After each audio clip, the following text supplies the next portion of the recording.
오늘 우리에게 주시는 말씀 창세기 47장 1절에서 10절까지인데 7절에서 10절까지만 보도록 하겠습니다. 창세기 47장 7절에서 10절입니다. 우리 일어나셔서 한 목소리로 받들어서 읽겠습니다. 요셉이 자기 아버지의 야곱을 인도하여 바로 앞에 서게 하니 야곱이 바로에게 축복하매 바로가 야곱에게 묻되 내 나이가 얼마냐? 야곱이 바로에게 아뢰되 내 나그네의 길의 세월이 130년이니이다. 내 나이가 얼마 못 되니 우리 조상의 나그네 길을 연조에 미치지 못하나 험악한 세월을 보냈나이다 하고 야곱이 바로에게 축복하고 그 앞에서 나오니라. 아멘. 이는 하나님 말씀입니다. 오늘 파더스데이인데요.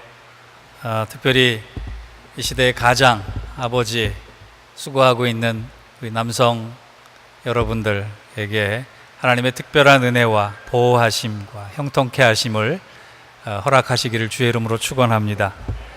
한 노인이 병원을 찾아갔는데 이 짓궂은 의사가 이렇게 물었습니다. 어디가 편찮으십니까? 몸이 여기저기 아프기 시작합니다. 술은 하십니까? 술 안 합니다. 담배는 태우십니까? 담배 안 합니다. 가끔 데이트라도 하십니까? 데이트 안 합니다. 그 의사가 하는 말이 무슨 재미로 사세요? 재미없이 사는데 더 사시겠다고 건강할 필요가 뭐 있습니까? 이렇게 농담을 던졌다 그럽니다. 우스갯소리입니다만 우리가 보통 생각하기에 노인이 되면 아무 즐거움도 없고 재미도 없다 이렇게 이해할 수 있어요. 그래서 노인이 돼간다라고 하는 것이 그렇게 유쾌한 일만은 아니라고 생각이 합니다. 2016년 기존의 한국인들 평균 수명이 남자 80세, 여자 86세입니다. 여자가 2020년에는 평균 수명이 89세 정도 된다 그래요. 사는 거 보면 여자들이 훨씬 스트레스 많이 받고 사는데 여자들이 왜 더 오래 사는지 그거는 제가 잘 모르겠습니다만 하여간 여자가 더 오래 산다 그래요. 다행인 것 같습니다. 저도 나이가 들어간다라고 하는 느낌들을 서서히 가지게 됩니다.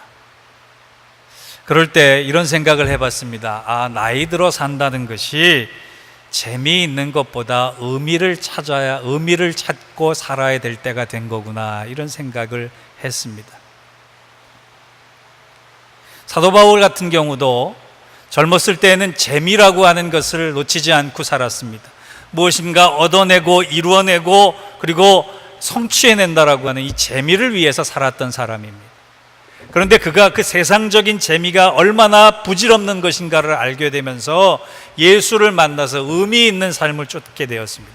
그래 그의 인생의 후반부를 보면 전반부에 잘못 살았던 것을 다 만회하기 위해서 살 정도로 열심히 살았습니다. 심지어는 예수를 위해서 생명까지도 내놓겠다라고 고백하면서 살았던 사람입니다. 우리야말로 재미보다 의미를 붙잡고 살기 위해서 부름받은 사람이 아닌가 이런 생각을 하거든요.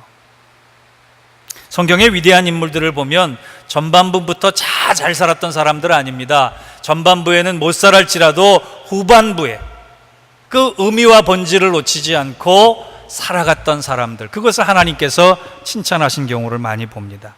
저는 우리가 묵상하고 있는 오늘이 될지 다음 주가 될지 모르겠습니다만 야곱의 마지막 결론을 이 의미를 놓고 사는 야곱, 의미를 쫓아서 살았던 야곱, 그가 참 훌륭한 삶의 모델이었다 이런 결론을 내렸습니다.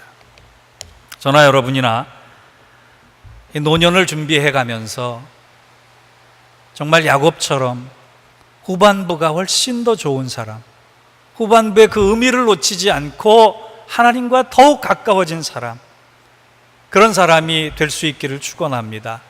그거를 저는 백발의 면류관을 얻은 사람이다 이렇게 제목을 줘봤어요. 여러분 흰머리 나시는 거 고민이 많으시지요?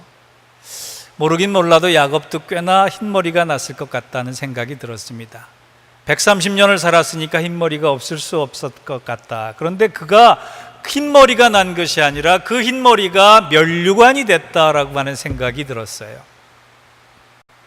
오늘 야곱을 마지막으로 보면서 저나 여러분이나 이 노년을 준비하는 백발의 면류관이 내 것이 될 수 있는 그런 믿음의 준비를 하기를 바랍니다. 그러기 위해서 우리가 세 가지를 야곱에게서 배웠으면 좋겠어요. 어떻게 하면 백발의 면류관을 좀 받을 수 있나? 어떻게 하면 내가 노년에 이르러서 백발의 면류관을 하나님 앞에 얻을 수 있을까? 그것은 첫째로 세상에 대해서 당당해지는 겁니다. 그것을 다른 말로 하면 영적 자부심을 가지고 산다라고 이야기할 수 있어요. 야곱이 오늘 바로를 만나는 장면이 본문에 등장합니다. 그런데 본문을 등장하는데 뭔가 좀 이상한 낌새가 있어요. 야곱이 지금 애굽에 온 이유는 먹을 것을 얻기 위해서 왔어요. 쉽게 얘기하면 얻어먹기 위해서 왔습니다. 빌리기 위해서 왔어요. 꾸기 위해서 왔어요. 그런데 그가 너무 당당해요. 7절을 한번 보겠습니다. 요셉이 자기 아버지 야곱을 인도하여 바로 앞에 서게 하니 야곱이 바로에게 축복하매 야곱이 바로에게 축복하고 그 앞에서 나온지라. 야곱이 지금 돈을 빌리러 온 사람이자 양식을 빌리러 온 사람이에요. 갑과 을로 따지면 을입니다. 그런데 제일 먼저 바로를 만나자마자 한 것이 하나님의 이름으로 그를 축복한 거예요. 축복 정도가 아니라 문안 정도가 아니라 아주 진지한 블레싱입니다. 이 장면을 놓고 성서주석가 매튜 헨리는 뭐라고 얘기했느냐? 세상에서는 바로만큼 큰 자가 없었지만 바로 앞에서는 야곱보다 큰 자가 없었다, 이렇게 얘기를 해요. 이 일이 어떻게 가능하냐? 저는 야곱의 신분에 있는 것도 아니고 야곱의 나이에 있는 것도 아니고 야곱의 영적 자부심에 있다고 생각해요. 이것을 여러분 자존심이 아니라 주존심으로 살아간다, 이렇게 표현할 수 있어요. 당신이 아무리 위대한 이 제국의 왕이라고 할지라도 하나님보다 크지 못하다. 그런데 그 하나님께서는 나의 아버지 되신다라고 하는 것을 과감히 선포한 겁니다. 내가 하나님의 이름으로 너를 축복한다. 야곱은 지금 가난한 사람이에요. 아무것도 없는 사람이에요. 땅도 얻어야 하고 양식도 얻어야 해요. 그런데 야곱은 자기의 처지보다 자기의 처지를 인도하시는 하나님의 이름으로, 전능하신 하나님의 이름으로, 복의 근원 되신 하나님의 이름으로 야곱을 축복하고 있는 거예요. 여러분, 받는 자에 빼앗는 자, 이렇게만 살아왔던 야곱이 하나님을 만나고 달라진 게 있어요. 세상으로부터 많은 것을 얻으려고 했지만 나는 얻을 수 있는 것이 한계가 있다. 그런데 내가 세상적으로 가진 것은 없을지라도 지금 하나님의 이름으로 주는 자, 흘려보내는 자가 될 수 있다, 그렇게 생각하는 겁니다. 얼마나 당당한지 모르겠습니다. 여러분, 우리가 이민 와서 얼마나 힘들게 삽니까? 새벽부터 밤까지, 토요일 저녁까지 일하면서 살아갈 수밖에 없잖아요. 그렇다고 많은 것 얻을 수 있는 것도 아닙니다. 한계가 있어요. 그런데 우리는 그 앞에 주눅들 때가 얼마나 많은지 몰라요. 세파에 시달릴 때 얼마나 어깨가 꺾이는지 몰라요. 하나님은 그거 원치 않으십니다. 비록 너가 가진 것이 없을지라도 내 뒤에는 너가 있다라고 하는 것을 알기를 원하세요. 야곱이 그것을 아는 순간 들어갈 때도 블레싱하고 10절을 보니까 나올 때도 블레싱해요. 야곱은 절대로 세상 권력 앞에 작아지지 않았습니다. 그가 영적 자부심, 주존심이 있었기 때문에 그래요. 여러분, 우리도 세상 앞에서 절대로 작아지지 않는 것이 믿음에 부요한 사람입니다. 여러분, 직업이 시원치 않다고 생각하세요? 여러분, 수입이 시원치 않다고 생각하세요? 지금 여러분이 서 있는 환경이 온전하지 않다고 생각하지 마세요. 생각하십니까? 위축되지 마세요. 며칠 전에 저희 아이가 저한테 전화를 잘 안 합니다. 대학교 다닐 때는 가끔 용돈이 필요할 때 전화를 했는데 직장 다니고 나서는 잘 안 하고 오히려 할 말이 있으면 엄마한테 하는 경우가 좀 많은데 저한테 전화가 왔어요. 그것도 밤 10시에. 통화를 하다 보니까 아마 사회생활을 하면서 감당할 수 없는 여러 가지 중압감들을 경험하게 됐던 모양입니다. 아빠 생각보다 사회생활이 쉽지 않습니다. 그렇게 얘기하더라고요. 전화를 하는 순간에 제가 문득 돌아가신 저희 어머니가 생각이 났어요. 저도 젊었을 때 답답하고 힘들 때 반항을 하면서 어머니한테 그런 답답함을 호소할 때가 있었던 것 같아요. 엄마, 세상 살기가 쉽지 않은 것 같아요. 그때 저희 어머니는 녹음기 틀어놓듯 한마디 하세요. 하나님이 계신데 뭐가 두렵니? 저는 젊었을 때 그 얘기가 정말 듣기 싫었어요. 좀 내 속 좀 알아달라고, 내 하소연 좀 들어달라고, 내가 힘든다 그럴 때 좀 격려 좀 해달라고 했을 때 우리 어머니는 꼭 녹음기 틀어놓듯 하실 말씀이 있었는데, 하나님이 계신데 뭐가 두렵니? 그런데 저희 아이한테 그 얘기를, 그 하소연을 듣는 순간에 그 어머니의 말씀이 저의 영혼을 다시 한번 울렸습니다. 제가 똑같이 그 얘기 해줬어요. 하나님이 계신데 뭐가 두렵니? 여러분, 그게 영적 자부심이에요. 여러분의 아이들이, 여러분의 자녀들이 여러분에게 엄마, 세상 살이가 쉽지 않습니다 라고 얘기했을 때, 아버지, 세상이 너무 무겁습니다 라고 얘기했을 때 여러분의 대답이 뭡니까? 나도 그래 라고 하실 거예요? 그걸로 끝낼 거예요? 너 얼마나 힘드니? 내가 2배는 일해서 돈 걱정하지 않게 너 살게 해줄게, 그렇게 대답하실 거예요? 아닙니다. 야곱 그거 다 살아봤어요. 다 얻어봤어요. 야곱이 내린 마지막 결론은 내가 지금 아무것도 손에 쥔 것이 없어도 나는 전능하신 하나님, 복의 근원 되신 하나님의 이름으로 너를 축복할 수 있다 얘기할 수 있는 그런 믿음의 소유자, 그런 영적 자부심의 소유자가 우리일 수 있어야 돼요. 사랑하는 성도 여러분, 나이가 들수록 나는 한계가 있는 사람이야, 불필요한 존재야, 나는 왜 이렇게 되는 게 없어, 난 외로워질 수밖에 없어, 세상에는 나 혼자 버려졌어, 이런 우울한 요소 붙잡고 있지 마시고 모든 전능하심의 역사를 이루시는 하나님을 다시 볼 수 있기를 바랍니다. 하나님을 다시 붙잡을 수 있기를 바랍니다. 그 하나님의 이름으로 세상을 축복할 수 있는 여러분 되기를 원합니다. 아들과 통화를 끝나고 시 한 구절이 생각이 났어요. 여러분, 고은 시인 아시죠? 고은 시인이 그 꽃이라고 하는 아주 한 줄밖에 안 되는 시를 지은 적이 있는데, 그 꽃이라고 하는 시가 저의 가슴에서 생각이 났어요. 한 문장이에요. 내려갈 때 보았네, 올라갈 때 못 본 그 꽃. 인생 전반을 향해서 땀 흘리고 눈물 흘리고 수고하면서 정상을 향해서 열심히 달아갈 때 못 봤던 꽃이 정상에 다다르지 못했을지라도 내려갈 때 보이는 그 꽃이 있단 말이에요. 내 한계를 인정하고 내 좌절감 속에서 하나님을 만나고 내 한계 속에서 하나님 앞에 무릎 꿇을 수 있는 그 야곱이 보았던 그 꽃은 바로 전능하신 하나님의 손길이자 역사하심이었습니다. 저는 여러분들이 가진 것 없다고, 이룬 것 없다고 탓하지 말고, 지금까지 살아온 것도 기적인데 내가 매 순간 그 꽃을 본 시인처럼 하나님을 볼 수 있기를 원한다 기도할 수 있는 여러분 되시기 바랍니다. 백발의 면류관은 세상이 주는 것이 아니라 하나님께서 주시는 거예요. 영적 자부심으로 그 백발의 면류관을 아름답게 쓸 수 있는 저와 여러분 되기를 축원합니다. 두 번째 백발의 면류관은 죽음에 대해서 담담할 수 있는 사람, 이 사람이 얻는 것이에요.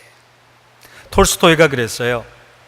이 세상에 죽음만큼 확실한 것은 없다. 그런데 사람들은 겨우살이 준비는 하지만 죽음의 준비는 하나도 안 한다. 여러분, 죽음만큼 확실한 거 없지요? 성경은요, 죽음이 우리 앞에 놓여 있고 우리 옆에 가까이 있다라고 하는 것을 말씀이나 하듯이 죽음에 대한 단어가 1441번이 나옵니다. 많이 나오는 편이에요. 온통 죽음에 대한 경고예요. 왜? 남의 일이 아니라 바로 너의 일이다라고 하는 것. 저나 여러분이 예외 없이 죽습니다. 아무리 좋은 약을 먹어도 수명이 조금 길어졌을 뿐이지 본질적으로 죽음의 문제가 해결된 것은 아닙니다. 야곱도 마찬가지입니다. 아버지보다 할아버지보다는 오래 살지 못했지만 그도 곧 죽는다는 것을 알았어요. 그런데 그가 죽음을 앞에 두고 이제 곧 해야 할 일이 다 맞춰진다는 생각을 했을 때 그가 성경에 뭐라고 표현하느냐? 나는 내 조상이 있는, 내 열조가 있는 곳에 돌아가겠다. 나는 죽겠다라고 얘기하지 않았습니다. 돌아가겠다. 본향에 돌아간다. 고향에 돌아간다. 내 조상이 있는 곳에 돌아간다. 하나님 계신 곳에 돌아간다. 그래서 창세기 49장 33절에 보면 그의 고백을 그대로 본따서 성경은 그의 죽음을 뭐라고 표현하느냐? 야곱이 아들에게 명하기를 마치고 그 발을 침상에 거두고 기운이 지나여 그 열조에게로 돌아갔더라. 만약에 죽는다고 생각했으면, 그것이 끝이라고 생각했으면 야곱이 그렇게 당당할 수도 없고 담담할 수도 없었어요. 그런데 이 세상에 맡겨진 사명을 다 마치고 나는 내 열조가 있는 곳, 내 조상을 축복하신 하나님이 계신 곳으로 돌아간다라고 표현했을 때 그는 죽음도 두렵지 않는 사람이 되었다는 거예요. 여러분, 귀천이란 시 아십니까? 천상병 시인이 썼지요. 제가 꼭 장례 예식을 마치고 유가족들 위로 예배에 가면 이 시를 읽어줍니다. 나 하늘로 돌아가리라. 새벽비와 닿으면 쓰러지는 이슬 더불어 손에 손잡고 나 하늘로 돌아가리라. 노을빛 함께 단둘이서 기슭에서 놀다가 구름 손짓하면 나 하늘로 돌아가리라. 아름다운 이 세상 소풍 끝나는 날 가서 아름다웠다고 말하리라. 여러분, 성경에 나오는 인물 중에 야곱처럼 성대하게 장례식을 치른 사람 별로 없어요. 야곱은 국장, 나라가 장례를 치러줬습니다. 야곱은 모든 자녀들이 보이는 가운데 임종을 했어요. 그 얼마나 축복이에요. 그는 초라한 인생이었음에도 불구하고 그의 관에 방부제 처리를 하는데 40일이 걸렸어요. 그리고 온 국민에게 야곱을 애도하도록 70인간 국장이 선포가 됐습니다. 그의 장례식 행렬에는 애국궁의 모든 사람들과 장로와 군인들, 백성들이 끝이 보이지 않을 정도로 뒤를 따랐다고 성경은 기록해요. 마치 왕의 장례식과 같았다, 그런 겁니다. 저는 야곱이 그게 부러웠던 게 아니에요. 성경을 읽다가 그처럼 성대하게 치르는 장례식이 부러웠던 것이 아닙니다. 야곱이 그런 장례식이 중요한 것이 아니라 하나님 앞에 이 땅의 사명을 다 마치고 돌아가며 죽음 앞에서도 담담할 수 있었던 그 모습, 그 믿음이 저는 너무나 부러웠어요. 그는 담대했기 때문에, 담담했기 때문에 성경에 자기의 장지를 막벨라 굴로 정합니다. 처음 이스라엘 백성들이 아브라함을 통해 얻은 약속의 땅이에요. 매년 야곱의 죽음을 애도하면서 이스라엘 자손들이 막벨라 굴에 묻혀있는 우리 조상들을 생각하면서 기억해야 할 것은 하나님의 약속이에요. 애굽에서 쥐고 있는 금은보화가 아니라 하나님의 약속을 바라볼 수 있도록 그는 그의 죽음의 방향을 만들어 놨어요. 그런가 하면 그토록 목숨만큼 사랑했던 아내 라헬이 베들레헴에 묻혔으면 베들레헴으로 갈 만도 한데 레아가 묻혀있는 막벨라 굴에 자기를 묻어달라 했습니다. 왜? 돌아갈 곳을 알았기 때문이에요.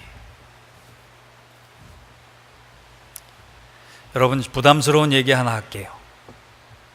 오늘 집에 돌아가시면 주무시기 전에 내 묘비명에 무엇을 새길까 한번 생각해 보세요. 내 자녀들이 보는 앞에서 내가 언젠가 유언을 할 텐데 무슨 유언을 할까라고 하는 생각을 한번 해보세요. 우리의 장례식이 사회장이 됐든 교회장이 됐든 성대하게 치러지는 게 중요한 것이 아니라 내가 죽음을 통해서 우리 자손들에게 무엇을 말할까? 내가 남기는 마지막 말을 통해서 나를 따라와야 할 믿음의 백성들이 무엇을 얻을 수 있을까? 그거 생각해 보라는 얘기예요. 그거 생각하면 우리 함부로 살 수 없습니다. 저는 아무래도 은퇴하면 선교사 나가야 될 것 같아요. 제가 선교에 대한 열정이 있어서가 아니라 저는 한 사람의 죽음이 그렇게 부럽기 때문에 그래요. 저는 세상에서 제일 부러운 사람의 죽음이 누구냐 하면 스데반의 죽음이에요.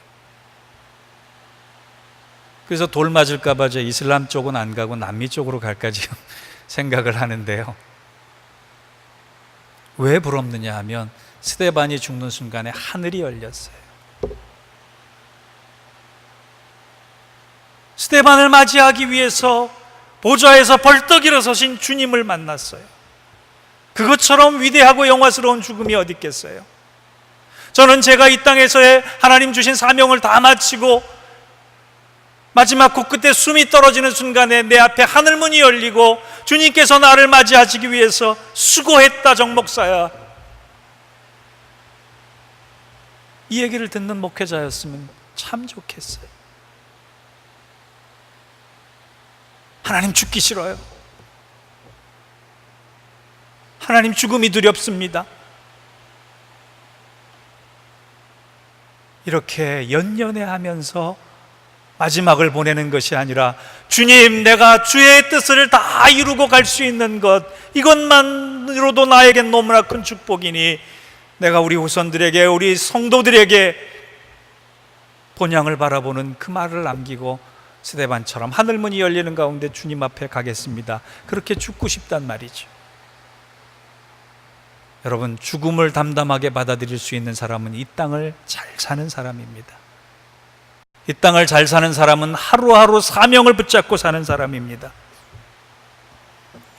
마지막 순간 우리는 혼자가 아니라 주님께서 문을 여시고 손잡아 주어서 그 영화로운 길을 주님의 환영받으며 갈 수 있는 그런 믿음의 사람들 될 수 있기를 주의 이름으로 축원합니다. 죽음에 대한 얘기하니까 아멘이 지응네요. 세 번째, 백발의 면류관은 하나님에 대해 겸손함을 갖는 사람의 것이다.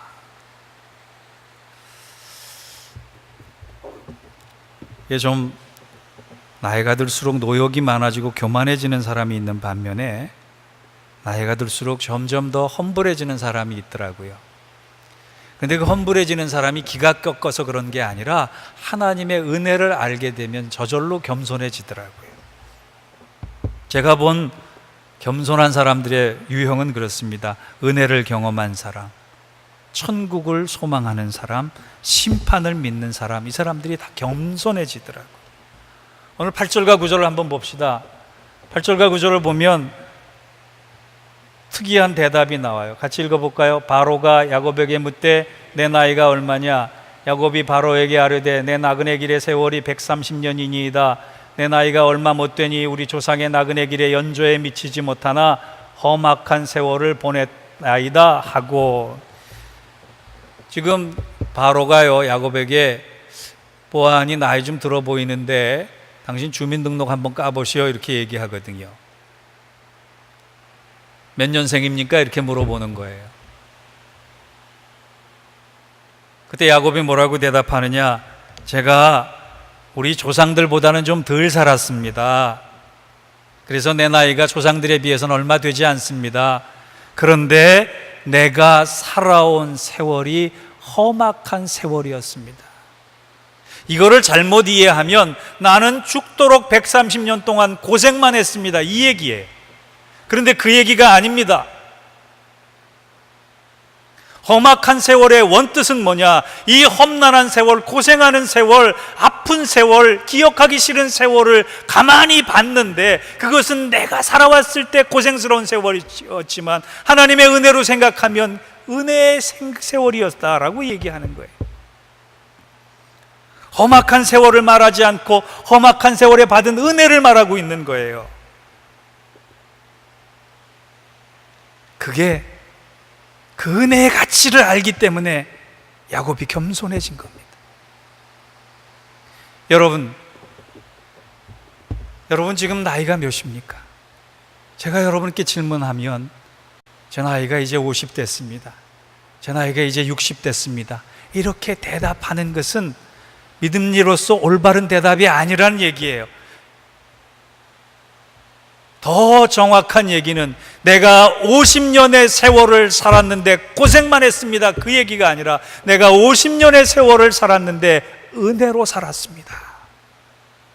은혜 아니면 살 수 없었습니다. 그렇게 대답해야 된다는 거예요. 야곱이 하나님의 은혜를 몰랐을 때에는 발버둥 쳤습니다. 하나님 앞에 탄원했어요. 왜 이렇게 나를 고생시키십니까? 왜 이렇게 나를 혼자 두십니까? 그때 창세기 28장에 보면 하나님께서 이렇게 말씀하세요. 내가 어디로 가든지 내가 너를 지켜주리라. 그 이후로 하나님께서는 야곱을 시마다 때마다 지키십니다. 보호하십니다. 인도하십니다. 야곱은 그것을 믿지 않았고 보지 않았을 뿐이지 한순간도 하나님은 야곱을 놓치지 않았어요. 처가 식구들이 야곱을 시기해서 도저히 머무를 수 없을 때에도 갈 길을 열어주셨습니다. 형 에서가 군사 400명을 이끌고 그를 죽이러 왔을 때에도 하나님은 형을 통해서 야곱이 살아날 수 있는 길들을 열어놓으셨어요. 모든 것을 간섭하시고 모든 것을 도와주시고 모든 것을 보호해 주시는 그것에 눈이 번쩍 뜨이는 순간 야곱은 뭐라고 얘기하느냐? 내가 살아온 세월이 험악한 세월이었을진 모르지만 그것은 내가 살았을 때의 얘기고 내가 하나님 손에 붙잡아서 살았을 때는 은혜 아닌 것이 없었습니다. 제가 총회 가서요, 서부 지역에서 목회하는 목사님들을 좀 만나서 식사 시간에 얘기하고 이렇게 이야기를 나누다 보면 그분들이 동부 쪽에 있는 목사님들을 조금 측은한 눈으로 바라보세요. 특별히 동부에 있다가 서부로 가신 목사님들을 보면 아유, 정 목사님 얼마나 고생이 많으세요. 고생 같이 하는 거죠, 이민 목회하면서. 그러면 그래도 서부보단 동부가 좀 고생이 심한 것 같아요. 그래요. 왜 그러냐고 그랬더니 살아보니까 서부는 환경적인 요소, 기후적인 요소 뭐 이런 것 때문에 그럴 수도 있겠지만 동부보다는 조금 더 여유가 있다고 얘기를 해요. 서부 사람들이 24시간을 살면 동부 사람들은 25시간을 살아야 된다고 얘기를 하더라고요. 그만큼 바쁘게 살고 그만큼 여유가 없이 사는. 제가 아까 우리 아이 얘기했는데요, 지금 조금 후회스러운 게 뭐냐 하면 미국에 와서 저희 아이가 초등학교를 졸업하고 중학교를 졸업하고 고등학교를 졸업할 때까지 제가 애를 데리고 어디 놀러를 가본 적이 없어요. 오직하면 저희 아이가 너 목사 생각 없냐 그랬더니 생각이 전혀 없다고 그러더라고요. 왜 그러냐 그랬더니 첫째는 돈을 벌어서 엄마를 좀 행복하게 해주고 싶고, 두 번째는 공휴일 날 자기가 결혼해서 애를 낳으면 그 애를 데리고 어디 놀러 가고 싶은 생각이 있어서 목사를 못하겠다 그러더라고요. 어른들만 여유 없게 사는 게 아니라 우리 애들도 참 바쁘게 살아요. 우리 교회 그 유스그룹 애들을 보면, 주일학교 애들을 보면 한국만큼 바쁘게 사는 것 같아요. 시간도 여유가 없고 물질도 여유가 없고 미래도 여유가 없습니다. 죽을 때까지 그래요. 그런데 우리가 여유가 생길 때가 있습니다. 하나님께서 야곱에게 해주신 창세기 28장 15절의 말씀을 기억하는 거예요. 내가 어디로 가든지 내가 너를 지켜주리라. 이 말씀 한 구절을 확실히 믿으면 내 삶에 여유가 생기는 겁니다. 그 순간부터는 내가 힘들게 사는 험악한 세월이 아니라 험악한 세월 가운데 받는 은혜가 더 중요하게 여기는 거예요. 여러분, 누군가 여러분의 나이를 묻거든 내가 몇 살인데 고생만 했습니다 이렇게 대답하지 않고 내가 몇 년을 살았는데 은혜 받은 나이가 더 큽니다 이야기할 수 있는 백발의 면류관을 가진 사람들이 되기를 원합니다. 우리가 사람들에게 하나님의 이야기는 1시간이면 들려주지만 하나님을 보여주는 데는 평생이 걸리는 법이에요. 야곱도 인생의 전반부는 엉망으로 살았던 사람인데 후반부에 백발의 면류관을 쓰고 살았습니다. 우리도 기회가 있습니다. 이제 나머지 인생 하나님 안에서 백발의 면류관을 쓰고 살기를 원합니다. 그러기 위해서 영적 자부심으로 세상에 당당해지는 여러분들 되시기 바랍니다. 하루하루 살더라도 오늘 마지막 하나님께서 부르시더라도 담담하게 하나님 앞으로 하늘문이 열려서 갈 수 있는 여러분들이 되기를 원합니다. 마지막으로 하나님 앞에 겸손해서 은혜에 폭포수 같은 은혜에 잠겨서 살 수 있는 여러분들 되시기 바랍니다. 우리 인생의 후반이 이런 백발의 면류관으로 풍성해지는 저와 여러분 되시기를 주의 이름으로 축원합니다. 기도하겠습니다. 하나님 아버지, 하루하루 살면서 우리가 얼마나 많은 스트레스를 받는지 모릅니다. 그런데 그 스트레스가 스트레스로 끝나지 않고 하나님의 은혜 가운데 있는 간증거리가 되게 하시고 하나님의 역사하심의 스토리가 될 수 있도록 주님 도와주옵소서. 우리가 세상의 면류관을 쓰기보다 하나님이 씌워주시는 백발의 면류관을 쓰기를 원합니다. 그러기 위해서 늘 하나님 앞에 깨어서 하나님의 은혜를 소유하며 누리며 나누어 줄 수 있는 영적 자부심으로 충만한 사람 되게 하여 주옵소서. 예수님의 이름으로 기도하옵나이다. 아멘.